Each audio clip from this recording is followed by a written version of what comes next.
This weekend, the Toyo Tyres MSA British Rallycross Championship is back at Lydden Hill in Kent. The championship looking somewhat different now in terms of who's done the winning from when we were last here at Easter. Last time out though, it was Mondello Park in Ireland. A double header, 2 days of action on 2 different circuits, one anti-clockwise and one clockwise. Julian Godfrey was the man in form at Pembrey, he was the man in form at Mondello. He won on the Saturday and he took the battle to Ollie Bennett on the Sunday, looking for a 3rd win in a row. When Bennett made a mistake and drifted wide, that was enough to give Godfrey a chance.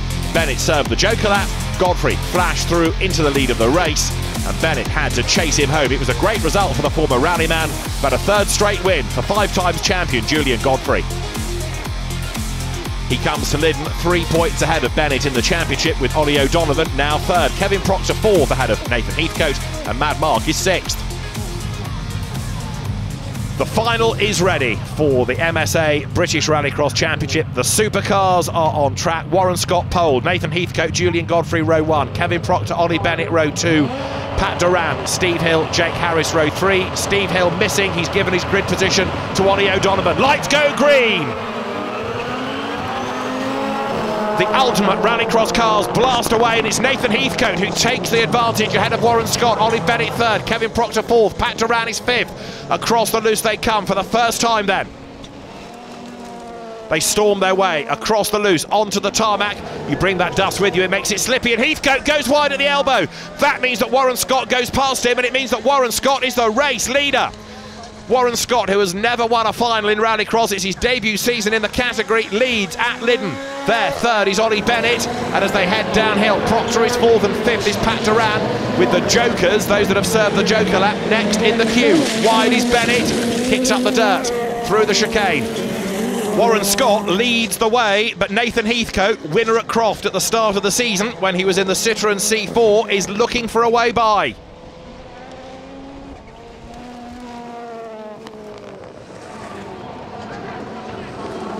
They accelerate their way, uphill then now.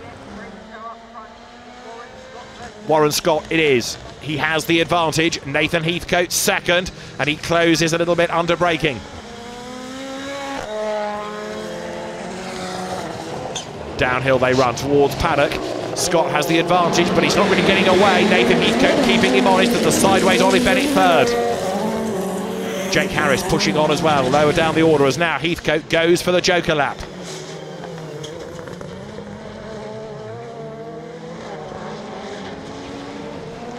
There is Ollie Bennett across the loose. Nathan Heathcote is just ahead of Pat Duran.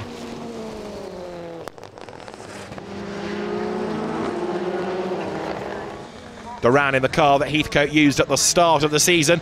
Pat Duran feels much more comfortable in that C4. The DS3 in the hands of Nathan Heathcote, and through the hairpin they come. Heathcote desperately wants another victory just to prove it wasn't a flash in the pan, but the pace is good. Is it as good as Warren Scott's? Scott also LD Motorsports run. Now there is Julian Godfrey. Remember, he won at Pembrey. He won both finals at Mondello Park, but he's got work to do here. Ollie O'Donovan, having been gifted a place on the grid, looks like he's got another puncture. The car seemed to be low again on the front left, just as he had a puncture in semi-final 2. Has it happened again? This is going to be a real blow to his championship hopes if it is the case. Heathcote versus Bennett as they climb uphill now. Into the hairpin they turn. Bennett forces the issue on the inside. Nathan Heathcote runs out wide and oh so nearly put him on the grass there, but Bennett backs out of it, so Nathan Heathcote hangs on to the place. Through Paddock they run. Nathan Heathcote in the Citroën just ahead of the Ford in the hands of Ollie Bennett. Onto the last lap they go now. Julian Godfrey runs behind them, and Warren Scott serves the joker and stays ahead. Warren Scott is on target for a 1st ever Rallycross final win. What a result that would be. He's raced on 2 wheels, he's raced briefly in the British Touring Car Championship, he's established teams, he's run teams, and now he moves to Rallycross this year, and farmer Warren Scott is up front and looks as though a win is going his way. Ollie Bennett 3rd, Nathan Heathcote between them. The checkered flag is at the ready, and Warren Scott is going to win for the first time in British Rallycross. He wins the final here at Lydden Hill. Great drive by Warren Scott. Through for second place, Nathan Heathcote, and third, Ollie Bennett. Another all-action race. Scott, Heathcote, Bennett, the top three. Godfrey fourth ahead of Proctor and Duran. O'Donovan seventh, and Jake Harris comes home in 8th place. Warren, you didn't get the perfect start there in the final, but you passed your teammate on the first lap and led from the front. Yeah, no, he made a cracking start. I tried to keep my nose in front, but it would have been taken both out, so I slipped in behind him. To get it here at Lydden is great. It's my first race. It's great, so I've had a great day. Oliver, you scored your first ever Rallycross podium here in your second ever event at Lydden Hill in April, and you've scored another third place finish. This is great for your championship campaign. Yeah, I mean, I couldn't have done much more. I was second row on the grid, obviously, so to even come away with the podium today, I was quite pleased. Really, I had to push through the pack at the start, kept the pace. Luckily, through the jokers and things, we kept the third position, so yeah, I couldn't ask for more today, really. Nathan, you qualified on the front row for the final and a fantastic start to lead on the first lap. Yeah, to be fair, it was a brilliant start. I mean, I was a bit shocked how good I got away, and then I was absolutely gutted that I went and threw it away down at the bottom of the hill. Yeah, no, it's great for the team. It's good to get 1-2. I mean, I was hoping to do it further on in the season, maybe on the first race, but yeah, no, it's great. Ollie, you got into the final by the skin of your teeth, but another puncture didn't help your cause at all. No, Hal, no. I mean, we were very lucky. I mean, thanks to Steve Hill, he was a great friend, to sit out the final. He qualified, I didn't, and he gave me his slot in the final, which was very, very thankful. Unfortunately, we got another puncher, which was the reason we didn't qualify in the first place. So it's the same point of the track, it's two punches. I haven't hit anything, so it's probably just getting a bit rough. Unlucky. You take the points after Lydden, and it's just 1 point advantage that Julian Godfrey has now over Ollie Bennett. Ollie O'Donovan third, but he's dropped away. He's only a point up on Kevin Proctor. The MSA Junior Rallycross Championship is always a hotbed of action, and it's a great training ground for the stars of tomorrow. At the end of the 3 qualifying runs, it's that man Tom Llewellyn who heads the points ahead of the Toms, Middleton and Constantine. Only once this year has Tom Llewellyn been beaten. He's on pole position here. Tom Middleton lines up with him, and Tom Constantine on row 1. Ola Henry Steinsholt, who did win at Mondello Park, is next with Morgan Root for company. And as the lights go green, James Constantine is at the back of the grid. The junior final blasts down towards Chesson's Drift. Tom Llewellyn goes for the normal route, others go for the joker. Amongst them is James Constantine on the outside there of Morgan Root, can't find a way past him, so Llewellyn leads the way. Ola Henry Steinsholt is in third spot as the cars battle their way then from the loose to the tarmac for the first time. Morgan Root accelerates down towards the Devil's Elbow, but Tom Llewellyn, who comes from a good motorsport family, Father David, multiple British rally champion, he leads the way. And having done some junior rallying as well as Rallycross, it looks, at least now, as though Llewellyn Jr. has his sights on a Rallycross career. You can see the skill, the ability, because he's getting away from Tom Middleton in second place. Ola Henry Steinsholt running third after that breakthrough win at Mondello. Great things expected, but is he going to be able to find a way through? Well, he can possibly now on the joker lap. This is Tom Middleton. He takes that slower line through the tight right, tight left, and then the gradual right that brings him back onto the loose. Just behind Tom Constantine there. Constantine has been knocking on the door of a podium all year. Can it come today? Let's see. They sprint their way towards the Devil's Elbow, and then they will climb uphill once more. Battle well and truly joined here between the pair of them, but for the moment it is Tom Constantine just keeping Middleton at bay. Out of the hairpin, downhill they run. Tom Middleton in 161 on the back of Tom Constantine, and as they now turn their way through paddock up the road, the two drivers that have done the winning this year in the finals, Tom Llewellyn and Ola Henry Steinsholt. Is that gap going to come down sufficiently to give Steinsholt a chance to challenge? We'll see. Through Chesson's Drift, then goes the fight for the third, and off the road, James Constantine and Morgan Root is involved in that as well. Out of nowhere, suddenly the pair of them clatter into the barrier. Morgan Root is facing the wrong way. James Constantine's car is up against the guardrail. Now, is that going to be a red flag, or will Steve Hill, the clerk of the course, be happy that they're far enough out of harm's way to let the race carry on? Let's see. The last thing Tom Llewellyn wants now is a red flag and to have to do all the hard work all over again. Downhill they come, through the chicane at paddock. Across the loose, up the curb goes Llewellyn. He will serve the joker this time.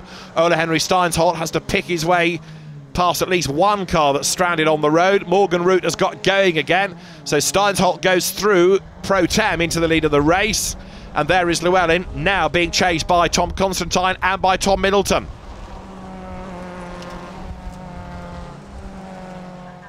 Steinsholt's got a problem. Ole Henry Steinsholt has slowed right down at the Devil's Elbow, so the three Toms charge past him. And the Mondello winner in round 4 slows to a crawl. But Llewellyn is not out of the woods yet, is he? Because right there behind him is Tom Constantine. Tom Middleton is set for a podium, a long overdue podium as well. He'll be really pleased with that. But Tom Llewellyn is going to make it 5 from 6 as he comes through the chicane. Rear wheels kick into the air. He accelerates his way now over the line onto the last lap of the race. And because this battle is going on behind him, he is going to be okay, I reckon, now, to pull clear of the rest of them. Across the loose they come.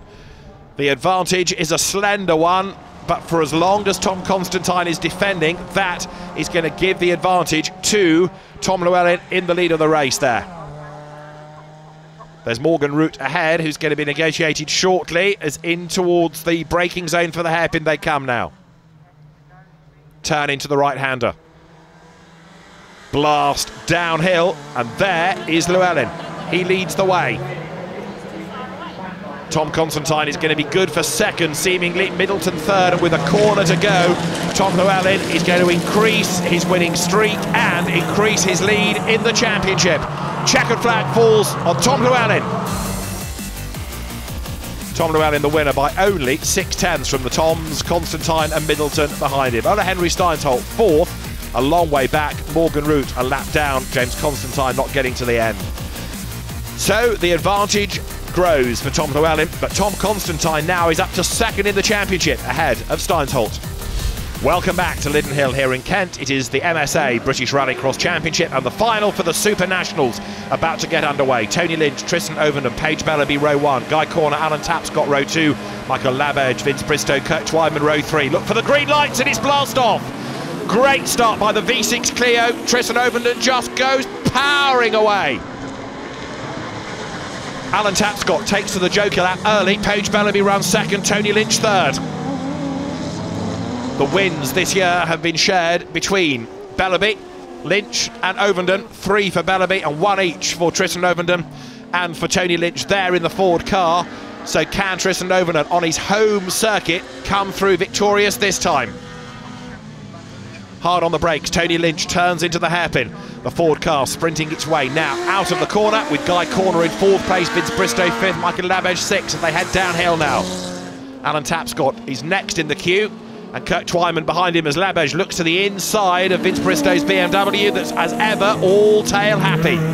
Great variety you get in Super National these days. This is Tony Lynch going for the joker. Turns his way through that right-hander, now through the little chicane. Paige Bellaby, of course, will accelerate away in the meantime. And there is Guy Corner. So for the moment, Corner gets himself up ahead of Lynch, but Lynch keeps track position over Alan Tapscott, who jokered right at the start.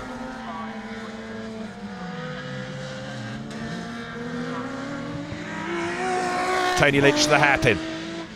Everybody must do that joker lap so the whole stagger unwinds, but Tony Lynch, with the reigning champion with this X-Bend Power Ford car, plunges downhill. It's been a challenging season, partly because of reliability woes, but also he's giving away a lot of horsepower these days to cars like this. The V6 Clio, Tristan Ovenden's door came adrift on the last lap of the second semi-final. It's all been put back together, car looking as good as new. There is Paige Bellaby, who tries to stave off the challenge of Lynch. Is she going to be able to do it? Only just, but Tony Lynch is right there behind her. Lynch had a great drive in the semi-finals and he's pushing just as hard now. Looks to the inside line, going through the Devil's Elbow, and up the hill they climb here. Paige Bellaby tries to attack Guy Corner, gets up the inside, the door is open, Guy Corner on the outside. The Peugeot towering over the little Lotus. Paige Bellaby on the inside line, just gets the job done in time, heading into paddock. There was only really a car's width for her. There was no extra room given, but that was enough. Through she goes, and Lynch goes ahead of Corner as well. Yorkshireman Guy Corner drops behind the man from West Horton, Tony Lynch. A Ford car immaculately presented on the back of the Lotus Exige here in the hands of Paige Bellaby. Through they sprint down towards the Devil's Elbow once more, but while they are squabbling, of course, Tristan Ovenden up front is getting away. He continues to build the advantage over everybody else. Side by side, Lynch on the outside, Bellaby on the inside, hangs onto the position here. Downhill they run, overlapping, Lynch on the outside line does it, fantastic! On the longer line, through goes Tony Lynch to take second place. Now can they catch this man? Tristan Ovenden works his way out of the chicane on the Joker lap. Like a lap edge, outside the top 6 for the moment, plunges downhill as Lynch leads Bellaby. But it looks as though Tristan Ovenden has done enough to be the race winner for the second time this year in a final in the Super National class.